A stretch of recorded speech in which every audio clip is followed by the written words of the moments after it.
On a winter evening in 1852, the Langdon house went completely silent. The dinner candles still burned, the violin lay mid-song, and 3 young men were seen leaving through the frost-glazed gate, never to be seen again.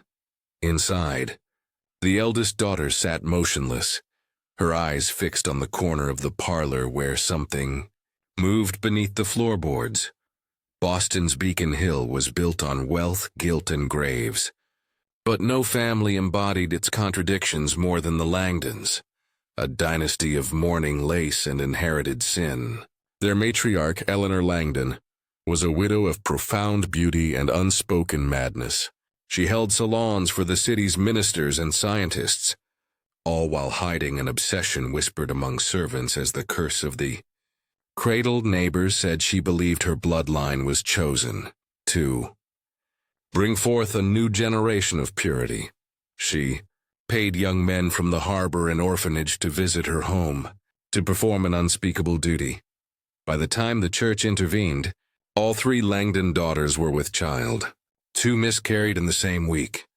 The 3rd vanished into the snow. But what haunted Boston most was not the scandal. It was the rumor that the children who were born did not look entirely human. The Langdon home stood at the edge of Tremont Street, a mansion of pale limestone and black shutters that never opened. In daylight it appeared elegant, almost saintly, but at night the windows reflected nothing, as though the house absorbed light instead of giving it back. Servants whispered that the air inside never warmed, not even when the hearth burned all day. The walls carried a strange perfume, a sweetness like decayed lilies mixed with iron, and when the widow walked the corridors, her skirts whispered like breathing. Eleanor Langdon was always in mourning. She had worn black since her husband's sudden death at sea, a tragedy so meticulously described that it sounded rehearsed. Her late husband's portrait, hanging above the staircase, seemed to watch every visitor. Some claimed the eyes had been repainted more than once, to follow her daughters. Boston's upper class regarded Eleanor as both tragic and divine. They saw in her grief a kind of holiness, a woman sanctified by loss. But beneath that facade, she conducted her own rituals of restoration. Each Thursday, when the bells of Park Street Church began their evening hymn, the Langdon carriage would roll toward the docks. Its driver never spoke. Its passengers never returned. Those few who worked the house said the nights following those excursions were the worst. The doors would lock themselves.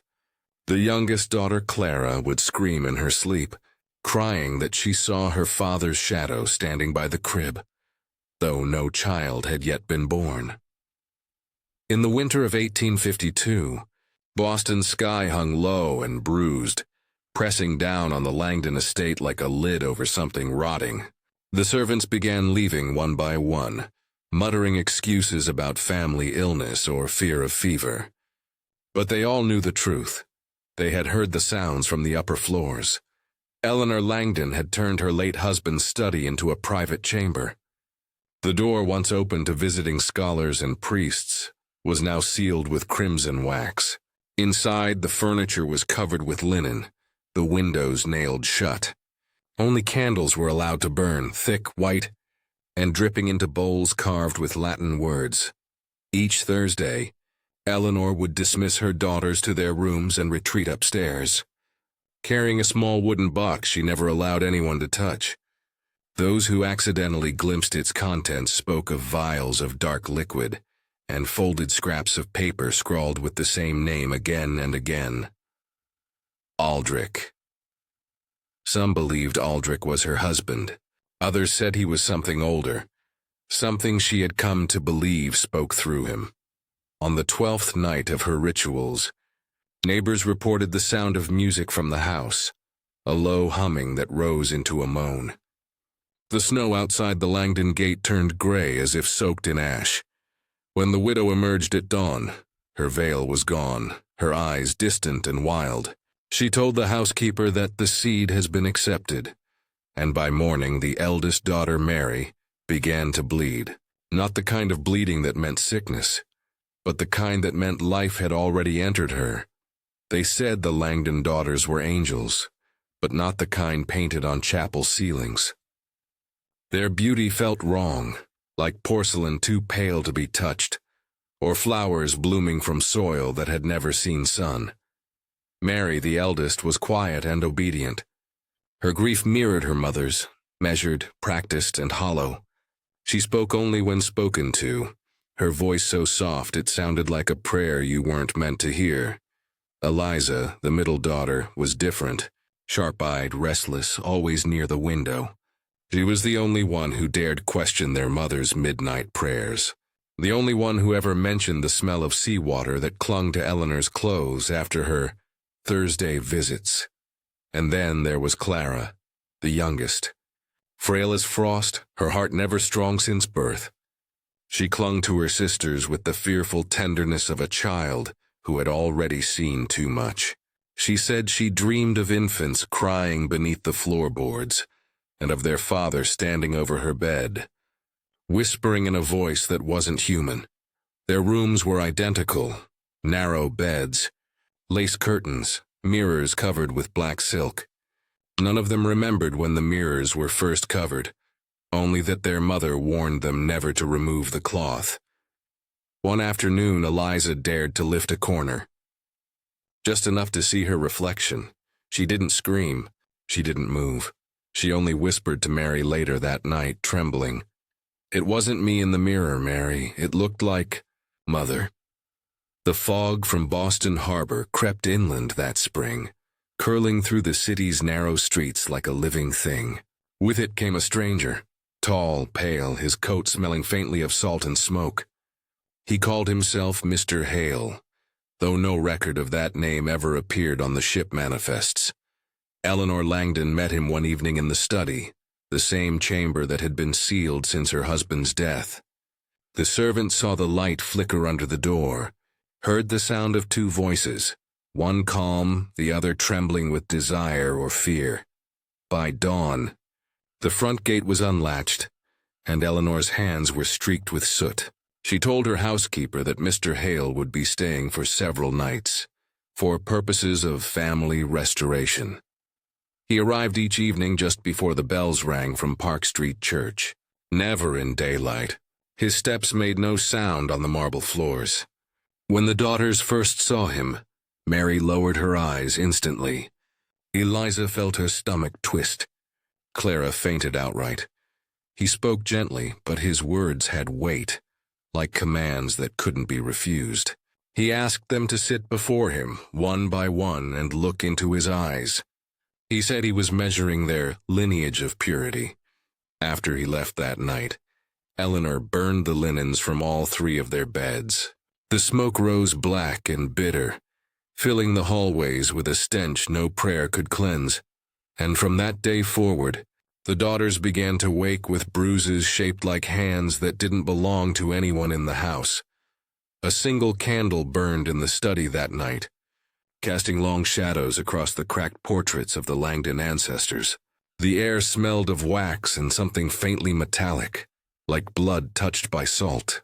Eleanor Langdon sat at her husband's old desk, her gloved hand trembling as she dipped the quill into the ink. Before her lay a parchment older than the nation itself, its edges blackened as though rescued from fire. Symbols lined its border, faintly pulsing in the candlelight. It wasn't written in English or in any language. Known to the housekeeper who once caught a glimpse of it before Eleanor's, eyes snapped up in fury. They said she had bought it from a sailor who'd returned from the West Indies, half mad and blind in one eye. He called it the Covenant of the First Womb. The contract required 3 signatures and 3 offerings of pure blood. The ink shimmered like oil, thick and dark. Eleanor signed her name first. The next 2 spaces were filled not by the daughters' consent but by their blood, drawn while they slept, mixed into the ink. Mr. Hale stood beside her as she sealed the parchment with red wax. His hand rested lightly on her shoulder, but the flesh beneath his glove moved, almost breathing. When the ritual ended, he kissed her forehead and whispered, "Your legacy will not die again." That night, Every clock in the Langdon house stopped at precisely 2:16 a.m., and when they resumed ticking at dawn, the walls seemed to pulse faintly, as if something new had begun to grow inside them. By midsummer, the Langdon mansion had changed. The roses outside the windows withered despite constant watering. The servants refused to go upstairs, swearing they heard crying at night, thin, desperate wails that came from the empty nursery. When Eleanor finally summoned a midwife, it was not for a birth, but for an inspection. She chose Mrs. Temperance Ward, a discreet woman known among Boston's wealthy for handling the kinds of pregnancies that were never spoken of in churches. Temperance arrived one humid morning, her bonnet drawn low, her hands trembling slightly as she stepped through the iron gate. The air inside the Langdon home was stifling, heavy with incense and something else, something rancid, like spoiled milk. Eleanor greeted her with cold grace, offering tea that neither woman touched. "My daughters are unwell," she said. "Their cycles have altered." The midwife examined Mary first. Her pulse was irregular, her body cold to the touch despite the summer heat. Beneath the girl's nightgown, her belly moved faintly, not round like pregnancy, but twitching, shifting, as though something inside stirred impatiently. Eliza refused to be touched, clawing at the sheets, whispering, "It's not mine, it's hers." Clara only wept, her frail chest heaving with every breath. Temperance left before dusk, her face pale and lips bitten raw. Before leaving, she pressed a folded note into the hand of the butler. It contained only 3 words: "Burn the house." By morning, she was found floating face down in the Charles River, her fingers curled around a locket engraved with the Langdon crest. Whispers of the Langdon girls spread faster than the Boston wind. What began as gossip among maids soon reached the polished halls of the First Church on Marlborough Street. The Reverend Samuel Doran, a man whose voice could chill an entire congregation, announced a quiet inquiry into the house of unnatural conception. He arrived at the Langdon estate on a gray afternoon, carrying a Bible so worn the leather flaked like old skin. Eleanor received him in the parlor, her composure unbroken, her eyes glimmering like dark glass. The daughters remained upstairs, unseen, unheard. "Mrs. Langdon," the Reverend began, "your neighbors speak of unholy matters, of a man who visits by moonlight, of children not yet born that bear no father's name." Eleanor smiled faintly. "The righteous always mistake the divine for the damned," she said. He pressed on, demanding entry to the upper floors. She refused, but the wind shifted, and with it came a faint sound, something between a cry and a hum. The Reverend's face blanched. He insisted, invoking the authority of the church.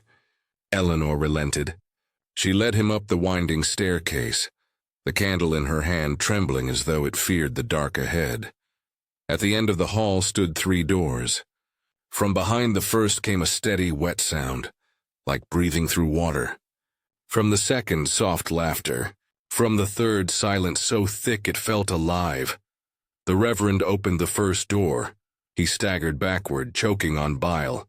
Inside, Mary lay smiling faintly, her hands resting over a belly that seemed to move on its own, as if something within her was listening. 3 days after his visit to the Langdon house, Reverend Doran locked himself inside his rectory. He stopped preaching, stopped eating, and by the 4th night, had begun writing feverishly in the margins of his Bible, whole passages defaced with words no one could translate. When his assistant finally broke through the door, Doran was kneeling at his desk, eyes open, lips moving soundlessly. Before him lay a torn journal, stained with ink and something darker. The first line read, "She has turned the womb into a chapel." The pages that followed were worse. He wrote of entering the daughters' rooms, how the air shimmered, heavy with rot and sweetness. He described Mary's belly twitching like a sack of restless worms. Eliza, he claimed, spoke in 2 voices, her own and another, lower, older. Clara did not speak at all, but her reflection in the window mouthed a prayer he could not understand. He swore that Eleanor's eyes were not her own, that during prayer they filled with black until no white remained, that her husband's portrait bled from the eyes as she stood before it, whispering, "He has returned. He is within them now." The final page was a single scrawl written in shaking hand. "They are not pregnant. They are becoming." That night the church bells rang 13 times, though no one was in the bell tower. When morning came, Reverend Doran was gone. His Bible was found in the street outside, open to Genesis, and the pages were sticking together with blood. Autumn crept over Boston with the slow decay of something dying but unwilling to be buried. The Langdon house was now sealed from the world. The windows boarded, the gates chained. Only the faint glow of candlelight betrayed that life, or something like it, remained inside. Of the 3 daughters, Eliza had always been the most defiant. She whispered rebellion through her tears, told Clara they could flee to Aunt Martha's cottage by the coast, escape the whispers, the rituals, the darkness. But every time she tried, something held her back. A dream, a shadow, a feeling of being watched even when she was alone. On the night of her disappearance, the storm came without warning. The sky cracked open in sheets of silver light, rain hissing against the shutters. Eliza was last seen standing in the corridor, staring at the nursery door. She told the housekeeper she heard a heartbeat inside the walls. When morning came, her bed was untouched. The sheets lay perfectly smooth, except for a small patch of salt water near the pillow. The floorboards were wet leading to the nursery, where they stopped suddenly mid-step. Eleanor said nothing. She only ordered the servants to remove Eliza's belongings and burn them. When Clara begged to know where her sister had gone, her mother replied coldly, she was chosen. That night, the ocean wind carried a sound that made sailors cross themselves. A woman's scream, drawn out and distant, echoing over the harbor. And the next morning, fishermen found Eliza's ribbon tangled in their nets, still warm to the touch, as though it had only just left her hair. After Eliza vanished, the Langdon mansion grew quieter but never still. The house seemed to breathe. The walls expanded and contracted at night, as though inhaling the grief of everyone within. The mirrors, still shrouded in black silk, began to hum faintly when the moonlight struck them, like distant voices trapped behind glass. Eleanor Langdon declared a period of mourning. Yet there was no funeral, no coffin, no body to bury. Instead, she converted the second-floor drawing room into what she called the Chamber of Remembrance. The servants named it something else, the Mourning Room. Inside, she arranged 3 chairs before her husband's portrait. In the center stood a cradle, empty but for a folded nightgown belonging to Eliza. Candles surrounded it in concentric circles, their wax hardened into grotesque shapes resembling human hands. Every evening at dusk, Eleanor would bring her remaining daughters there. She forced them to kneel before the cradle, whispering prayers that had no beginning or end, words that made Clara's nose bleed and Mary faint. One night Clara opened her eyes during the ritual. What she saw made her bite through her own tongue to stop from screaming. In the dim light, her mother's shadow on the wall stretched unnaturally long, and beside it, another shadow knelt. It was shaped like a woman, but its limbs bent wrong, its head tilted backward, as though looking straight up at the ceiling. Or at God. When the prayer ended, the cradle rocked by itself. A sound came from it, soft, wet, and impossibly young, and from that night on the Langdon sisters began to smell salt water in their dreams. Weeks passed before Mary dared to enter Eliza's room again. Dust clung to every surface, and the window was nailed shut from the outside. She sat on her sister's bed, her fingers brushing against the wooden floor. Something hollow sounded beneath her touch. When she pried up a loose board, she found letters, 23 of them, tied with a black ribbon. Each bore Eliza's handwriting, though none had ever been sent. The letters were not addressed to friends or family, but to the child she feared she was carrying. "It is not yours, Mother," one letter read. "Whatever is growing inside me knows your name." In later pages, Eliza described dreams of the sea, of a figure walking toward her through black water whispering, "Return what was promised." The final letter was different, its paper damp, its ink blurred by salt. "If it is born, do not let it breathe." Mary folded the letters back into their bundle, her hands shaking.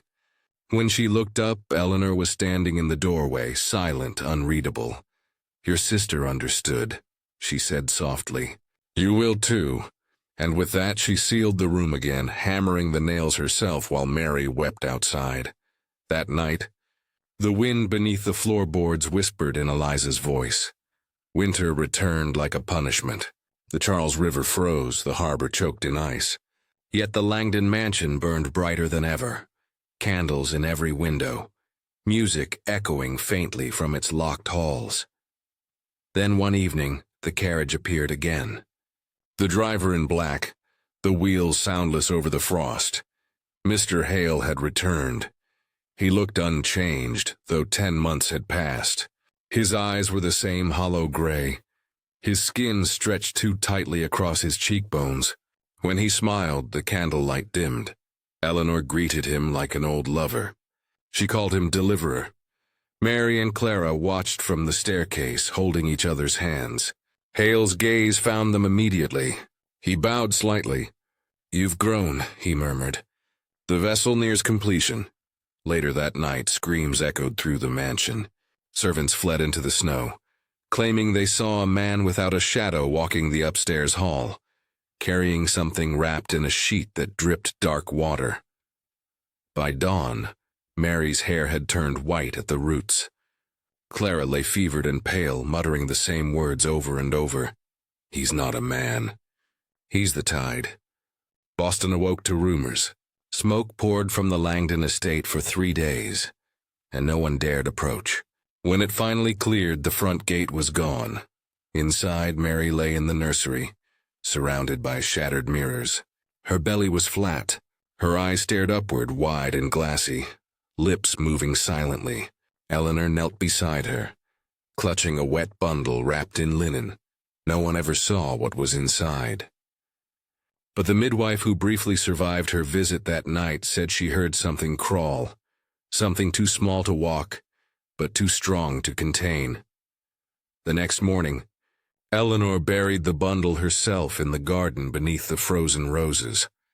She told Clara, "He will bloom in spring, but the ground never froze again in that spot." The soil stayed warm, breathing faintly as though something alive waited just beneath. The first flames appeared on Tremont Street. Neighbors saw the Langdon chimney belch smoke that glowed blue instead of orange. Within minutes, the house erupted. Windows shattered outward, scattering molten glass across the snow. Witnesses claimed to see figures in the blaze, children-shaped, black and shrieking, running across the garden before vanishing into the smoke. When the fire brigade arrived, the structure was already collapsing inward.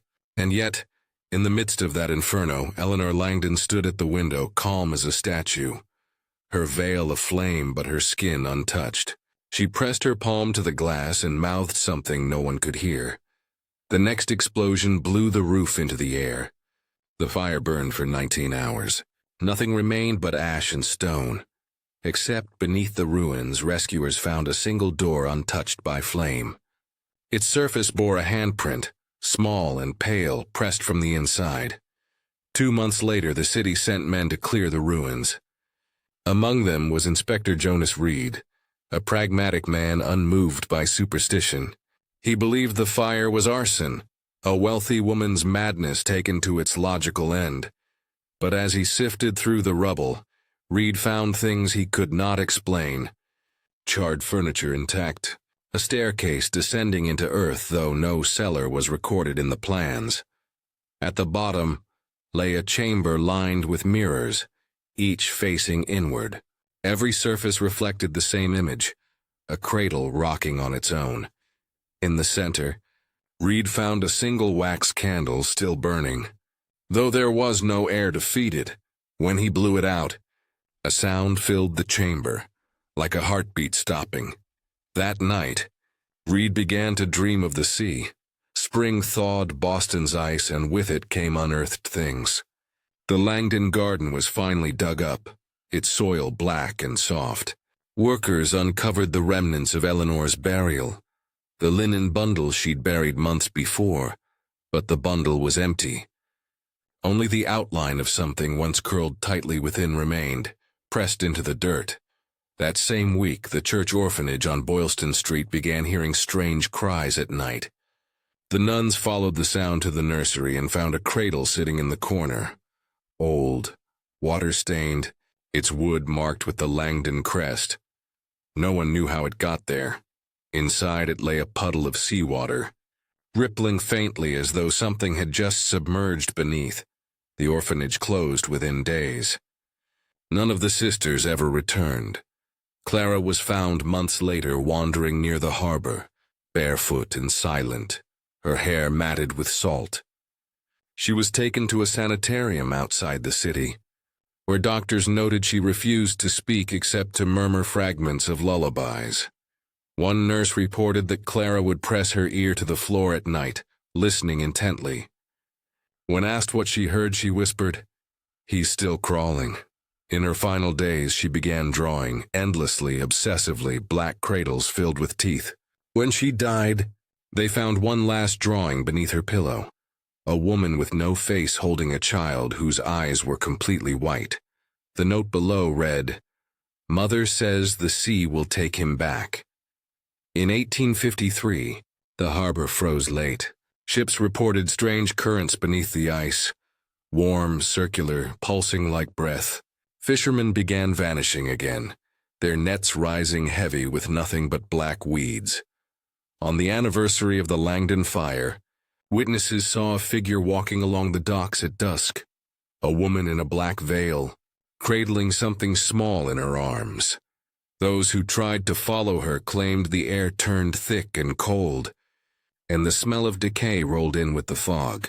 She reached the water's edge and simply stepped forward. The surface parted, not splashing but folding around her, swallowing her whole. The tide pulled back unnaturally far that night. When it returned, the sand bore 3 sets of footprints, 2 small, 1 larger, leading inland. Years later, Boston rebuilt over the ashes. Tremont Street thrived again. The Langdon name faded into polite silence. The mansion's ruins became a garden, the site blessed by priests and forgotten by all but a few. Yet every generation someone swore they heard crying near the roses at night, soft, wet, and newborn. The earth there never froze, no matter how harsh the winter. In the city archives, one file remains sealed, Langdon Case, 1852-1853, its pages warped by salt water. Inspectors who opened it reported a faint smell of lilies and something metallic, like rust. Inside the final report, one sentence was underlined in fading ink. "The family is gone, but the line endures." And at the bottom of the last page, beneath the official signatures, someone had scrawled a single word in red ink. Fresh though the file was centuries old, Aldrich. The paper was still damp, and when archivists tried to lock the file again, they found their palms stained with salt.